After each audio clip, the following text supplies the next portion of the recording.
बिस्मिल्लाह।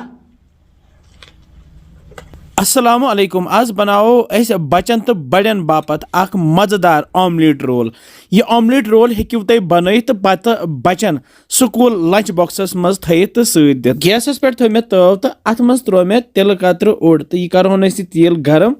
मे नी लकट हिश कवल तो कवल मज फुटरा बह ठूल अकि अकि तो यम फिरहोक ये कवल मजी तो बे त्रोस नून प्यूंत ओड़ तो दिमहोस सही पे छक। अगर तुम मर्च पाउडर पसंद हो तो हेकू थोड़ा सा सह त्रित ये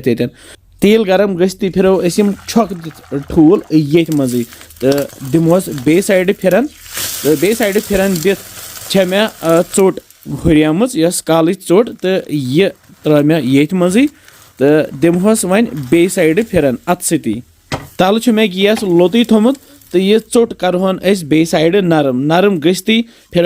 बे साइड यह ठूल तो अनहोन वन बे साइड तो दिमहोस बे साइड तो यह सोन चोट तो ऑमलेट तैयार तो यह थवन फिलहाल ये प्लेटस पे तो ताई मज त्रो बह बे तिल चमच अख लकटुय लक्चि गाजर मे कर्म जज जज पत्र बे बंद गोभी अत मे कह पत्र कड़म बे गंड ओड़ अत कर जज जज पत्र ये त्रो नून प्यूंत ओड़ तो यह करहोन कैंसन सेकंडन तैयार यूत काल यह थोड़ा सा नरम हिू गि सब्जी नरम हिू गि लागो मे रोल बनावन यथ ऑमलेटस तो चौचि पे त्रो बह यह टमाटो केचप यम मे निमित 2 चमच टमाटो केचप अगर तुह गर जैम या थन तुम हेकू सह मथित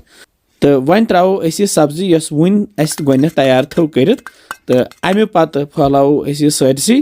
तो ये त्रो वन ये मेयोनीज मेयोनीज कुन त जाए तुह बाजार बनान डिपार्टमेंटल स्टोरन मज या प्रोविजनल स्टोरन मज यह मेयोनीज वारिया मजेदार यह बर्गरन मज या सैंडविचन मज इस्तेमाल करने तो ये मज तोर इस्तेमाल तो पे मे यह बंद गोभी हुंद यह पनवथर बोड़ हिू तो यह त्रो मे अथ पे तो लागो वन यह वटन गोल गोल पूर गोल गोल वटित वन यह ऑमलेट रोल सोन तैयार वो ये लाग बह यम दंद तुज 2 अम सह थोड़ा बंद रोज चोट मे निम थोड़ा बड़ी पहम तवे बनो यह बोड़ ऑमलेट रोल तो ये लाग बह तल टिश्यू ये असल पे थप हेको कर हेको यह बचन टिफनस मज दित या खेना हो गर वन वो ये क्युत मज गोमुत। बिस्मिल्लाह। वारिया मजेदार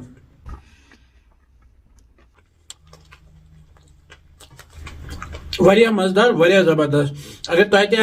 यह ठूल वेज रोल पसंद आमुत तुम बन बे वन कि पसंद तुम सान रेसिपी